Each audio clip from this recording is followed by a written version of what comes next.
വയനാട്ടിൽ ഇന്നിപ്പോൾ വന്യമൃഗശല്യത്തിന് പരിഹാരം ആവശ്യപ്പെട്ട് കോൺഗ്രസ് കളക്ട്രേറ്റിന് മുന്നിൽ നടത്തുന്ന രാപ്പകൽ സമരത്തിന് അല്പസമയത്തിനകം തുടക്കമാകും. കെ മുരളീധരൻ എം പി ഉദ്ഘാടനം ചെയ്യുകയും ചെയ്യും. മുബഷിർ പി അക്ബർ നമുക്കൊപ്പം ചേരുന്നു. ഒപ്പം തന്നെ ദീപക് മോഹനുണ്ട്, ദീപക് മലയമ്മയുണ്ട്. നമ്മളുടെ 3 റിപ്പോർട്ടർമാരും വയനാട്ടിൽ തന്നെ തുടരുകയാണ്. ആദ്യം മുബഷിർ പി അക്ബറിലേക്ക് ഒന്ന് പോകുന്നു. മുബഷിർ പി അക്ബർ, ഈ ബേലൂർ മഖന, കേരളം, കണ്ണൂർ, ഈ യാത്ര അങ്ങോട്ടും ഇങ്ങോട്ടും തുടർന്നുകൊണ്ടിരിക്കുകയാണ്. കബഡി കളിക്കുന്നത് പോലെ ദൗത്യസംഘം ആകെ പെട്ടിരിക്കുകയാണ്. ഇന്നിപ്പോൾ ഏറ്റവും ഒടുവിൽ നമുക്ക് വിവരം ലഭിക്കുമ്പോൾ കേരളത്തിലാണോ അതോ കർണാടക അതിർത്തിയിലാണോ ബേലൂർ മഖന?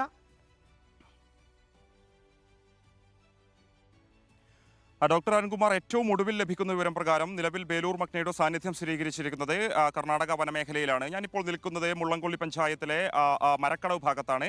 എനിക്ക് പിൻഭാഗത്ത് കാണാം കബനിപ്പുഴയുണ്ട്.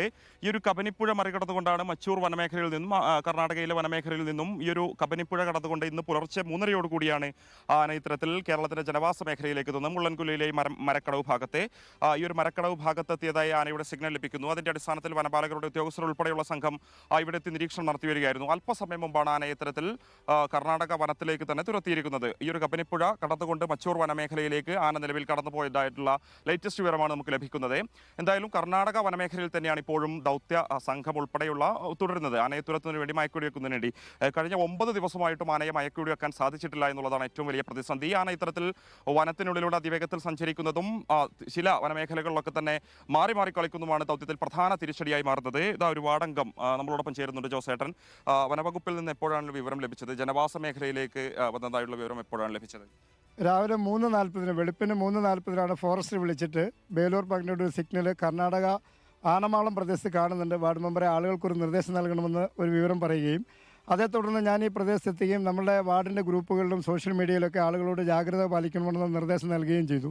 ഇവിടെ ഈ പ്രദേശത്ത് വന്ന് നോക്കുമ്പോൾ ഫോറസ്റ്റ് ഡിപ്പാർട്ട്മെൻറ്റിൻ്റെ 10ഓളം വണ്ടിയും അതുപോലെ DFOയും റേഞ്ചറും അടക്കമുള്ള ആളുകൾ, തൊട്ടുപുറകെ അരുൺ സക്കറിയ എന്ന് പറയുന്ന മയക്കുമടി വിദഗ്ധനടക്കം ഇവിടെ എത്തി. അവരുടെ ഓരോ ടീമും 10 പ്രദേശങ്ങളിലായിട്ട് ഈ പുഴയുടെ പ്രദേശങ്ങൾ ലൊക്കേറ്റ് ചെയ്യുകയും അവർ സിഗ്നലുകൾ ലഭിക്കുന്നതിനനുസരിച്ച് അവർ സെർച്ച് ലൈറ്റ് വെച്ചും ഒക്കെ കാര്യങ്ങൾ നോക്കുകയും ചെയ്തു. അപ്പോൾ ആന പുഴയിലിറങ്ങി ഈ ആനമാളം പ്രദേശത്ത് കബനിപ്പുഴയിൽ ഇറങ്ങി ആന കബനിൽ പുഴയിലൂടെ നടന്ന് മരക്കടവ് പള്ളിയുടെ താഴെയുള്ള തുരുത്തിൽ വന്ന് കയറുകയും അവിടെ നിന്ന് വീണ്ടും ജനവാസ മേഖലയിലേക്ക് കടക്കാൻ നോക്കുമ്പോൾ ഇലക്ട്രിക് ഫെൻസിങ് ഉള്ളതുകൊണ്ട് ആന തിരിച്ചു പോവുകയാണ് ഉണ്ടായത്. ഇപ്രാവശ്യം ആന കടന്നു കയറാതെ ഈ ജനവാസ മേഖലകളിലേക്ക് കടന്നു കയറാതിരുന്നത് ഭാഗ്യം കൊണ്ട് മാത്രമാണ്. മുൻകാലങ്ങളിൽ ഇവിടെ ഒരു ആന കടന്നു വന്ന് കർണാടക ഫോറസ്റ്റിൽ നിന്ന് ആന വന്ന ഒരാളെ കുത്തിക്കൊലപ്പെടുത്താൻ ശ്രമിക്കുകയും ഭാഗ്യം കൊണ്ട് മാത്രം അയാൾ രക്ഷപ്പെടുകയും ചെയ്തു. ബേലൂർ മഖ്ന ഈ ഒരു മേഖലയിൽ നിലയുറപ്പിച്ചിരുന്നെങ്കിൽ വിശേഷിച്ചും ജനവാസ മേഖലയാണ്, അത് വലിയ പ്രശ്നമുണ്ടാക്കിയേനെ, അല്ലെങ്കിൽ ജനങ്ങൾക്കൊക്കെ തന്നെ ആശങ്കയ്ക്കിടയാക്കിയേനെ അല്ലേ? തീർച്ചയായിട്ടും വനം വകുപ്പിനെ സംബന്ധിച്ച് വനം വകുപ്പ് മന്ത്രിയുടെ നിലപാടുകൾക്ക് നിന്ന് വ്യത്യസ്തമായ സാധാരണക്കാരായ വനം വകുപ്പ് ഉദ്യോഗസ്ഥർ യാതൊരു ആയുധങ്ങളും ഇല്ലാതെ രാവിലെ ഇവിടെ നിലയുറപ്പിച്ചപ്പോൾ അവരുടെ സേവനത്തെ മതിക്കാതെ പറ്റത്തില്ല. ഓരോ സമയത്തും അവർ കിട്ടിയ സിഗ്നലുകൾ ഞങ്ങളുടെയൊക്കെ ഫോണിലേക്ക് തന്ന് ജനങ്ങൾക്ക് കൊടുക്കാൻ കഴിഞ്ഞിട്ടുണ്ട്. അത് വലിയ സന്തോഷകരമായ കാര്യമാണ്.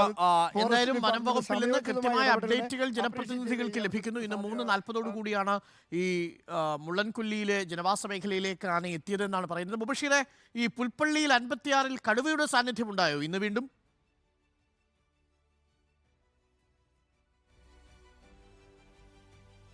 അരുൺകുമാർ, നിലവിൽ ഇന്നു രാവിലെ പുതിയ വിവരമൊന്നും അതുമായി ബന്ധപ്പെട്ട് ലഭിച്ചിട്ടില്ല. ഇന്നലെ പുൽപ്പള്ളി 56-ൽ ഈ ഒരു മേഖലയിൽ കഴിഞ്ഞ ദിവസങ്ങളിലൊക്കെ തന്നെ കാണപ്പെട്ടിരുന്ന, പുറത്തു വന്നിരുന്ന ദൃശ്യങ്ങൾ ഉൾപ്പെടെ കാണപ്പെട്ടിരുന്ന കടുവയുടെ സാന്നിധ്യം സ്ഥിരീകരിച്ചിരുന്നു. ഇതിന്റെ അടിസ്ഥാനത്തിൽ മയക്കുവെടി സംഘം, ദൗത്യ സംഘം ആ ഒരു മേഖലയിലെത്തി തിരച്ചിൽ നടത്തിയെങ്കിലും ആ ഒരു ദൗത്യം പൂർത്തിയാക്കാൻ കഴിഞ്ഞിരുന്നില്ല.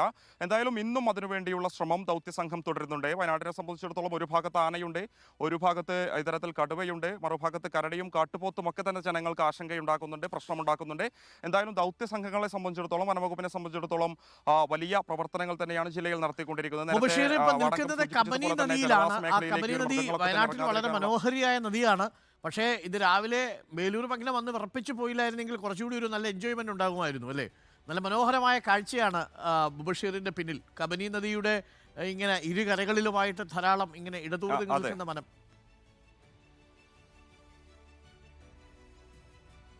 അതെ അരുൺകുമാർ, തീർച്ചയായും ഈ ഒരു ദൃശ്യങ്ങളിലേക്ക് പോകുമ്പോൾ നമ്മുടെ വീഡിയോ ജേർണലിസ്റ്റ് ഷബീർ ഒന്ന് പാൻ ചെയ്താൽ കാണാം കബനി നദി വളരെ മനോഹരമായി ഒഴുകുന്നുണ്ട്. ഈ ഒരു കബനി നദി കടന്നുകൊണ്ടായിരുന്നു ബേലൂർ മഗ്ന ഇപ്പുറത്ത് കേരളത്തിന്റെ വനമേഖലയായ ഈ ഒരു മരക്കടവ് ഭാഗത്തേക്ക് എത്തുന്നത്. നേരത്തെ അദ്ദേഹം സൂചിപ്പിച്ച പോലെ ജനവാസ മേഖലയാണ്, അത് വലിയ പ്രതിസന്ധി ഉണ്ടാക്കുമെന്ന് വിലയിരുത്തിയിരിക്കുന്നെങ്കിലും ഉടനെ തന്നെ വനപാലകരുടെ കൃത്യമായ ഇടപെടൽ മൂലം, ജനപ്രതിനിധികളുടെ കൃത്യമായ ഇടപെടൽ മൂലം ആനയെ കർണാടക വനമേഖലയിലേക്ക് തന്നെ തുരത്താൻ സാധിച്ചു എന്നാണ് പറയപ്പെടുന്നത്. ഈ ഒരു കർണാടകയിലെ മറ്റൊരു വനമേഖലയിൽ നിന്നും ഈ ഒരു പുഴ കടന്നുകൊണ്ട് ഇപ്പുറത്തെത്തുന്നു. തുടർന്ന് ഈ മേഖലയിലൂടെ സഞ്ചരിച്ചുകൊണ്ടാണ് ഉൾപ്പെടെ നേരത്തെ കാണപ്പെട്ടത്. ഇപ്പോൾ മുബഷീർ നിൽക്കുന്നത് കേരളത്തിലാണ്, പുഴ കടന്നാൽ കർണാടകയിൽ. അതെ അതെ അതെ അങ്ങനെ തന്നെയാണ്. പുഴ കടന്നാൽ മച്ചൂർ വനമേഖലയാണ്, ഉൾവനത്തിലേക്ക് പോകുമ്പോൾ നാഗർഹോള വനമേഖലയാണ്. നാഗർഹോള വനത്തിലായിരുന്നു കഴിഞ്ഞ ദിവസങ്ങളിലൊക്കെ തന്നെ ബേലൂർ മഗ്നയുടെ സാന്നിധ്യം സ്ഥിരീകരിച്ചിരുന്നത്. ആന നിർത്താതെ ഇത്തരത്തിൽ വനത്തിനുള്ളിലൂടെ സഞ്ചരിക്കുന്നു എന്നുള്ളതാണ് ദൗത്യത്തിന് വലിയ വെല്ലുവിളിയായി മാറുന്നത്. കൂടാതെ ആനയോടൊപ്പം കഴിഞ്ഞ ദിവസങ്ങളിലൊക്കെ തന്നെ കാണപ്പെട്ടിരുന്ന മോഴയാനയ്ക്ക് ഈ ഒരു മേഖലയിലൂടെയുള്ള സഞ്ചാരം അതിൽ പരിചയമുണ്ടെന്നാണ് വനപാലകർ നൽകുന്ന വിവരം. ഈ ഒരു ബേലൂർ മഗ്നയ്ക്ക് ഇത്തരത്തിൽ ദിശകളൊക്കെ തന്നെ അല്ലെങ്കിൽ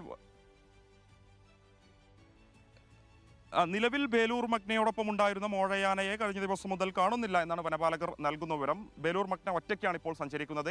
ഇന്ന് രാവിലെ ഉൾപ്പെടെ റേഡിയോ സിഗ്നൽ ലഭിച്ച സാഹചര്യത്തിൽ ഉൾപ്പെടെ ബേലൂർ മഗ്നയെ ഒറ്റയ്ക്കാണ് കാണപ്പെട്ടിരിക്കുന്നത്. ഈ ഒരു വനമേഖലയിലൂടെ കടന്നു വന്നുകൊണ്ട് ഇപ്പുറത്തുള്ള മരക്കടവ് ഭാഗത്തെ ഈ എസ്റ്റേറ്റിലേക്ക് കയറാൻ ശ്രമിക്കുന്നതിനിടയിലാണ് വനപാലകർക്ക് സിഗ്നൽ ലഭിക്കുന്നതും അതിനെ മറുഭാഗത്തേക്ക് തുരത്താനുള്ള ശ്രമങ്ങൾ നടന്നതും. നിലവിൽ കർണാടക വനമേഖലയിലാണ് ബേലൂർ മഗ്നയുള്ളത്. ഡോക്ടർ അരുൺ സഖറെ ഉൾപ്പെടെയുള്ള ആളുകളുടെ നേതൃത്വത്തിൽ മയക്കുവെടി വെക്കാനുള്ള ശ്രമങ്ങൾ തുടരുകയാണ്. 10 ദിവസമാണ് ദൗത്യം ആരംഭിച്ചിട്ട് പിന്നിടുന്നത്. ആളുകൾ വലിയ ആശങ്കയിലാണ്. ദൗത്യം എന്ന് പൂർത്തിയാകുമെന്ന ചോദ്യം ഒക്കെ തന്നെ ഉന്നയിക്കുന്നത്. വളരെ സജീവമായ നീക്കങ്ങൾ വനം വകുപ്പും നടത്തിക്കൊണ്ടിരിക്കുകയാണ്.